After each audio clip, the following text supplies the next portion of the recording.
Бодикам-шутер Better Than Dead нарэшце атрымаў выдаўца. І з гэтай нагоды студыя-распрацоўшчык Монте Гала падзялілася з намі свежым геймплейным трэйлерам і новай інфармацыяй. One girl, one gun, one recording.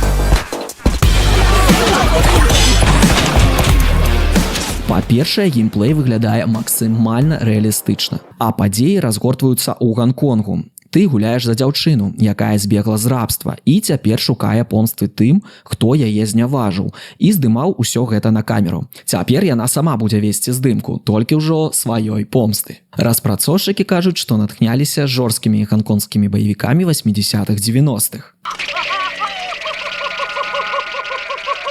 Таму гульня будзе жорсткая і дынамічная, а кожны твой промах можа каштаваць жыцця. Рэліз чакаецца толькі ў Steam, але даты рэлізу пакуль няма. Пішы ў каментары, што ўласна думаеш.